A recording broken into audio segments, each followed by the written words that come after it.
फातिमा की रानी माँ, प्रभु यीशु की माँ, आसरा तू ही है माँ।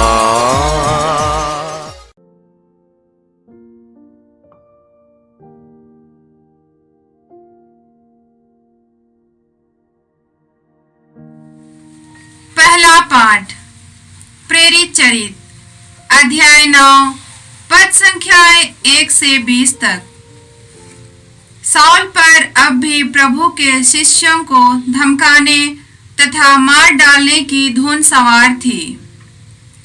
उसने प्रधान याजक के पास जाकर दमिश्क के सभागृहों के नाम पत्र मांगे, जिनमें उसे यह अधिकार दिया गया कि यदि वह वहां नवीन पंथ के अनुयायियों का पता लगाए तो वह उन्हें, चाहे वे पुरुष हों या स्त्रियां, बांधकर यरूशलेम ले आए। जब वह यात्रा करते करते दमिश्क के पास पहुंचा तो एकाएक आकाश से एक ज्योति उसके चारों ओर चमक उठी। वह भूमि पर गिर पड़ा और उसे एक वाणी यह कहती हुई सुनाई दी, साउल साउल, तुम मुझ पर क्यों अत्याचार करते हो? उसने कहा, प्रभु आप कौन हैं? उत्तर मिला, मैं यीशु हूँ, जिस पर तुम अत्याचार करते हो। अंकुश पर लात चलाना तुम्हारे लिए कठिन है। उसने डर के मारे कांपते हुए कहा, प्रभु आप क्या चाहते हैं? मुझे क्या करना चाहिए? प्रभु ने उससे कहा, उठो और शहर जाओ, तुम्हें जो करना है वह तुम्हें बताया जाएगा। उसके साथ यात्रा करने वाले दंग रह गए। वे वाणी तो सुन रहे थे किंतु किसी को नहीं देख पा रहे थे। साउल भूमि से उठा किंतु आंखें खोलने पर वह कुछ नहीं देख सका। इसलिए वे हाथ पकड़कर उसे दमिश्क ले चले। वह 3 दिनों तक अंधा बना रहा और वह ना तो खाता और ना पीता था। दमिश्क में अननियास नामक एक शिष्य रहता था। प्रभु ने उसे दर्शन देकर कहा, अननियास। उसने उत्तर दिया, प्रभु प्रस्तुत हूँ। प्रभु ने उससे कहा, तुरंत सीधी नामक गली जाओ और यूदस के घर में साउल तारसी का पता लगाओ। वह प्रार्थना कर रहा है। साउल ने दर्शन में देखा कि अननियास नामक मनुष्य उसके पास आकर उस पर हाथ रख रहा है, जिससे उसे दृष्टि प्राप्त हो जाए। अननियास ने आपत्ति करते हुए कहा, प्रभु मैंने अनेक लोगों से सुना है कि इस व्यक्ति ने यरूशलेम में आपके संतों पर कितना अत्याचार किया।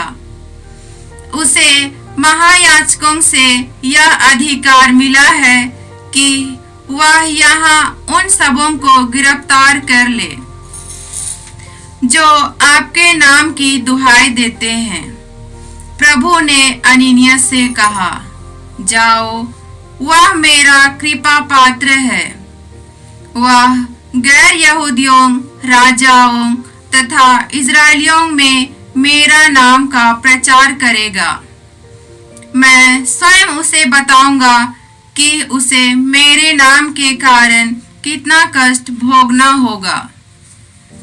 तब अननियास चला गया और उस घर के अंदर आया।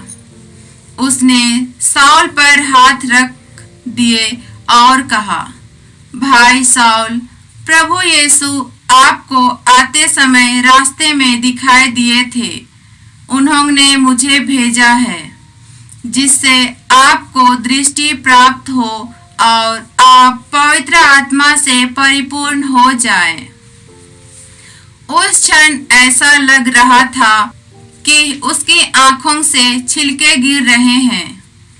उसे दृष्टि प्राप्त हो गई और उसने तुरंत बपतिस्मा ग्रहण किया। उसने भोजन किया और उसके शरीर में बल आ गया। साल कुछ समय तक दमिश्क के शिष्यों के साथ रहा। वह शीघ्र ही सभागृहों में यीशु के विषय में प्रचार करने लगा कि वह ईश्वर के पुत्र हैं। यह प्रभु की वाणी है। ईश्वर को धन्यवाद। भजन अनुवाक्य।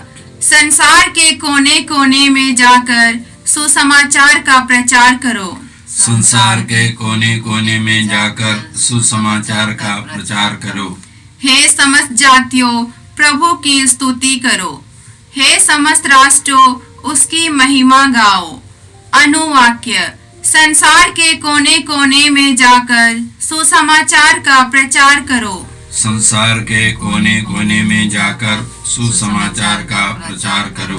क्योंकि हमारे प्रति उसका प्रेम सामर्थ्य है। उसकी सत्य प्रतिज्ञता सदा सर्वदा बनी रहती है। अनुवाक्य। संसार के कोने कोने में जाकर सुसमाचार का प्रचार करो। संसार के कोने कोने में जाकर सुसमाचार का प्रचार करो। जय घोष। हालेलुया। प्रभु कहते हैं, जो मेरा मांस खाता और मेरा रक्त पीता है वह मुझ में निवास करता है और मैं उसमें। हालेलुया। प्रभु आप लोगों के साथ हो और आपकी आत्मा के साथ। संत योहन के अनुसार पवित्र सुसमाचार। हे प्रभु तेरी महिमा हो। अध्याय 6 पसंज्ञाएं 52 से 59 तक।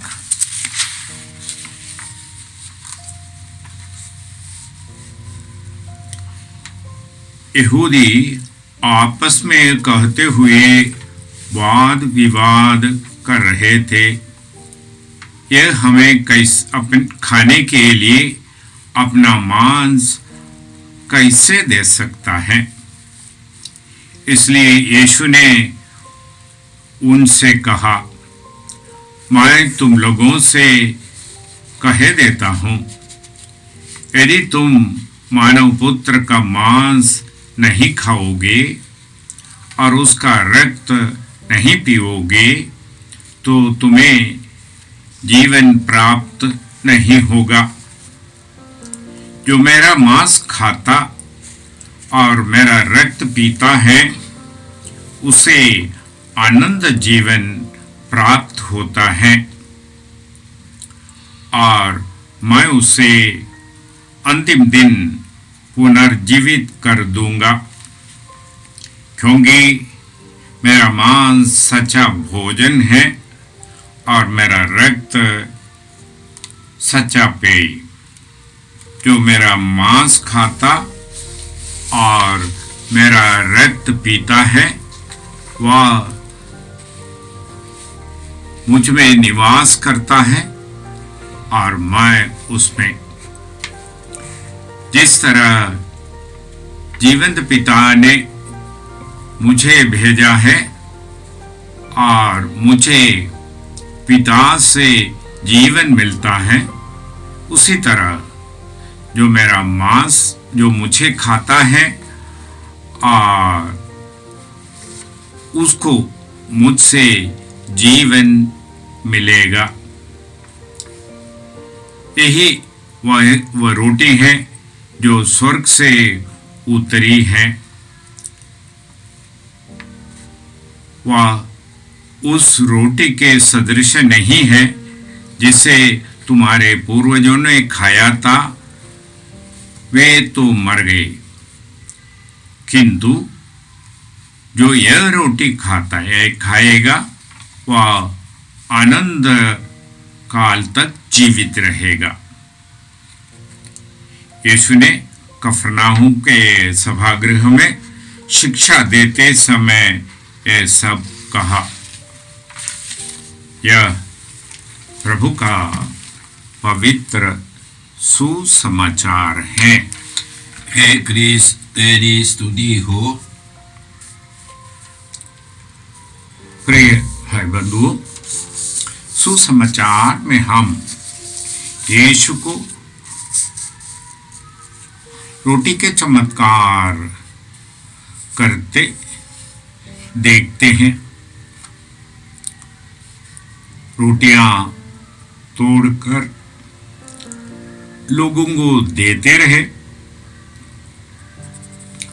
छोटी सी मछलियां भी तोड़कर दिए। 5000 पुरुष और अन्य स्त्रियां और बच्चे खाकर तृप्त हो गए और बचे हुए टुकड़ों से 7 टोकरियां भरे थे। उस समय यीशु ने आज जो शिक्षा कफरनाहूम के सभागृह में शिक्षा देते समय जो कहा वह नहीं बताया। आज की पाठ में हम विशेष रूप से यीशु को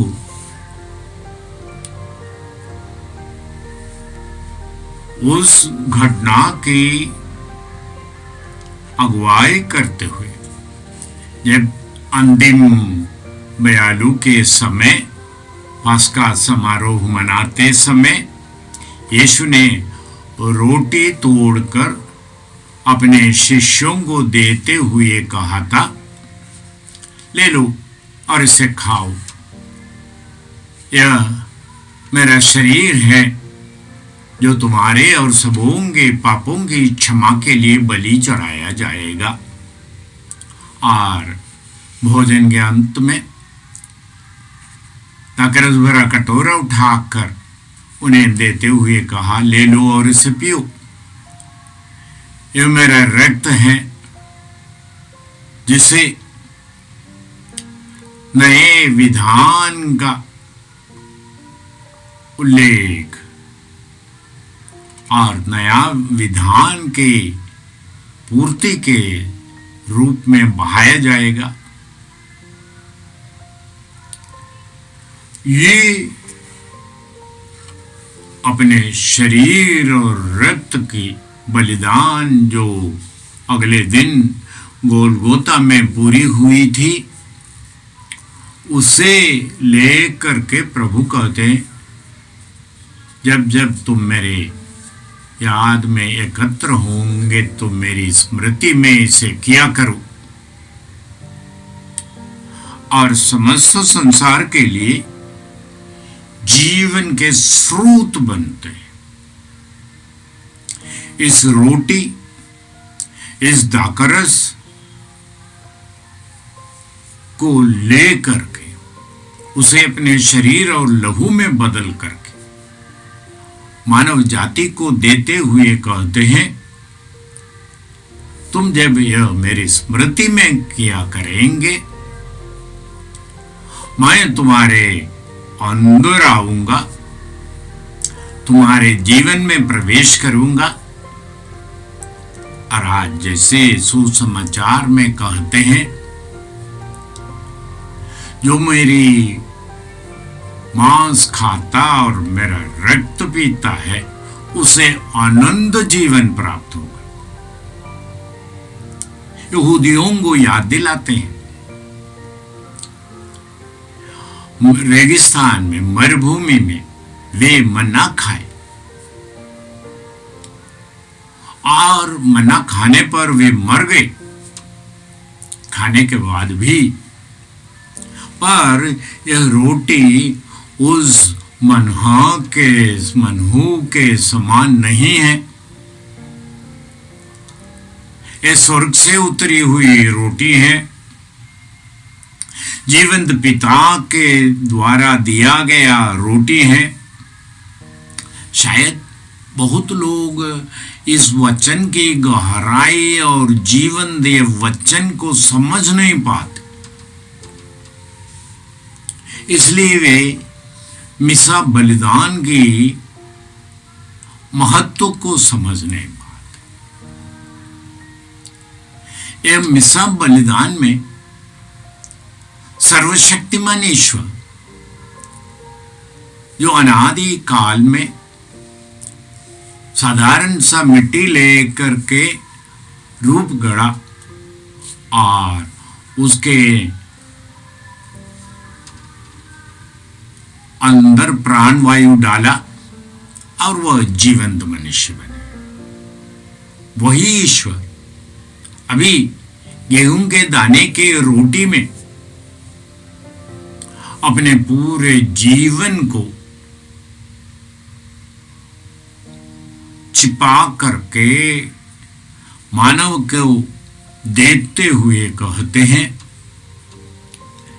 स्वर्ग से उतरी हुई जीवन की रोटी मैं हूं। जब तक तुम मुझसे जुड़ा नहीं रहेंगे, मुझे नहीं खाएंगे, मुझे तुम्हारे जीवन के हर एक स्तर में तुम लेकर, जैसे साधारण भोजन मनुष्य के शरीर को तृप्त करते हैं, उसी भांति ये जीवन की रोटी को ग्रहण करके मानव अपने आध्यात्मिक, शारीरिक, बौद्धिक, मानसिक हर प्रकार की श्रेणी में संयुक्त, ईश्वर से संयुक्त नहीं होंगे, तब तक तुम्हें जीवन प्राप्त नहीं होगा। और ये तुलना ये पुराने व्यवस्थान के मना जैसे नहीं, मैं इसलिए आया हूं कि तुम्हें जीवन मिले, बल्कि परिपूर्ण जीवन मिले, ये बताते हो। ये जीवन की रोटी, ये रोटी उठाकर आशीष की प्रार्थना पढ़ने वाले पुरोहित पर निर्भर नहीं, उनके वचन के द्वारा ये होने के लिए ईश्वर ने उन्हें मानवों में से चुनकर पुरोहित नियुक्त किया है। परंतु आशीष की प्रार्थना पढ़ते समय, आशीष की आशीर्वाद के वचनों को दोहराते समय, यीशु के उन वचनों को दोहराते समय, ले लो और उससे खाओ, यह मेरा शरीर है जो तुम्हारे और सबों के पापों के प्रायश्चित में बलि चढ़ाया जाएगा। कलवरी पहाड़ के क्रूस पर बलि होने के इरादे को दोहराते हुए कहते, और हम क्रूस के बलिदान में यीशु को अंतिम वचन सब पूरा हो चुका, बलिदान हो चुका, जीवन की झरना निकल पड़ा है, यह मिसा बलिदान के साक्षी है, उसकी महत्व की साक्षी है। एक स्वर्ग से उतरी हुई रोटी है, उसे खाने पर तुम्हें आनंद जीवन मिलेगा, आनंद काल तक तुम जीवित रहोगे, मैं निवास करूंगा। यह शिक्षा हम बाइबल पढ़ते, बाइबल के वचनों के पढ़ते हैं, और वचन में ईश्वर पुत्र की उपस्थिति को जानते हैं, परंतु आज कफरनाहुम के सभागृह में शिक्षा देते समय ये जीवंत वचन का दूसरे पहलू हमें प्रदान कर रहे हैं। गिरजाघर में, मंजूषा में, रोटी में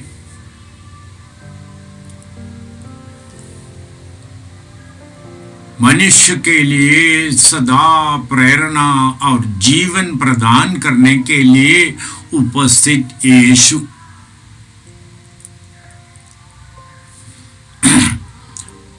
वही यीशु पुनरुत्थान के बाद यमल थॉमस से कहते हैं, थॉमस तुम देखने से विश्वास करते हो, परंतु धन्य है वे जो बिना देखे ही विश्वास करते।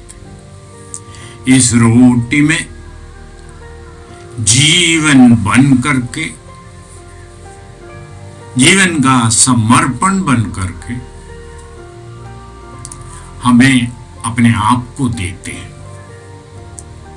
ये समझ करके कुरिन्थियों के नाम संत पौलुस के पत्र में पौलुस बताते हैं, तुम अयोग्य रीति से रोटी न खाओ। इस रोटी जीवंत वचन को ग्रहण करने के लिए अपने आप को पवित्र बनाओ। क्या तुम नहीं जानते तुम ईश्वर का मंदिर है और जीवन की रोटी के रूप में वह ईश्वर मंदिर में प्रवेश करते। इसलिए आज की ये शिक्षा सचमुच में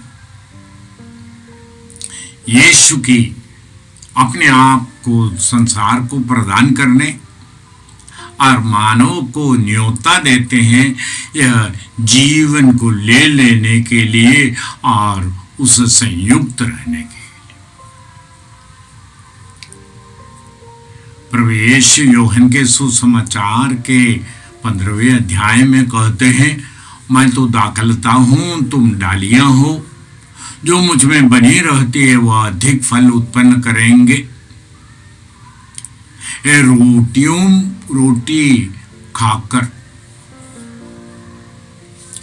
मनुष्य जीवन दी पिता से जुड़ने के लिए, कल के पाठ में हम लोगों ने सुना था, मेरे नश्वर भोजन के लिए जो पेट में जाते हैं उसको भरने के लिए तुम लालायित ना रहो, परंतु अनश्वर रोटी के, अनश्वर जीवन के, जिसे मानव पुत्र तुम्हें प्रदान करेगा, उसके लिए तुम लालायित रहो। सर्वेश्वर प्रभु अपने आप को प्रकट कर रहा है। इसकी गरिमा को समझना हर मानव के लिए आसान नहीं, इसलिए उस जीवंत रोटी के सामने उपस्थित होकर अपने हृदय मन को उस रोटी में उपस्थित प्रभु के सामने खोलकर जीवंत प्रभु को हमारे दिल में स्वागत करना हम में से हर एक के लिए उचित है, आवश्यक है। इसलिए प्रभु कहते हैं, यहूदियों से जो वचन कहते हैं वह हमसे भी कहते हैं,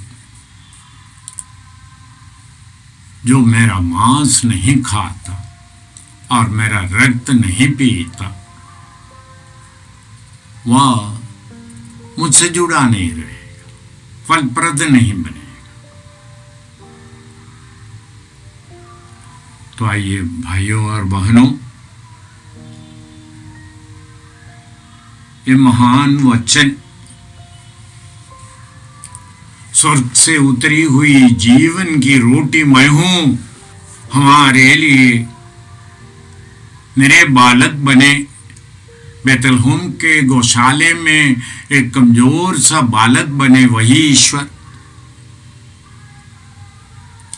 रोटी और दाकरस के रूप में बनकर हमसे कहते हैं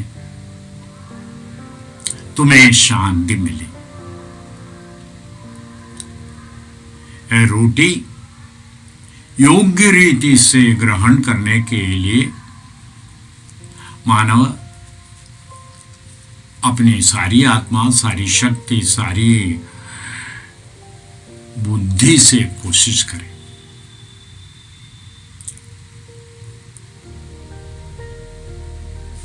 पिता और पुत्र और पवित्र आत्मा के नाम पर। जय यीशु क्रिस्त में प्रिय भाई और बहनों, प्रभु यीशु ने हमें आदेश दिया है संसार के कोने कोने में जाकर सारी सृष्टि को सुसमाचार सुनाओ। सुसमाचार सुनने के लिए और सुनाने के लिए एक अच्छा मौका है। आप कृपया इस चैनल का सब्सक्राइब करें, लाइक करें, शेयर करें, बेल आइकन दबाएं ताकि यहाँ की नई वीडियोस की सूचना आपको मिलती रहेगी। साथ साथ आप दूसरों को भी प्रेरणा दें इसका सब्सक्राइब करने के लिए। याद रखें, कल के मिसा के दैनिक पाठ और उस पर टिप्पणियाँ आज ही दोपहर के बाद हम लोग अपलोड करते हैं। कृपया आज ही उसको सुनकर कल की तैयारी करें। प्रभु यीशु आपको और आपके परिवार को 100 गुनी आशीष देंगे। जय यीशु।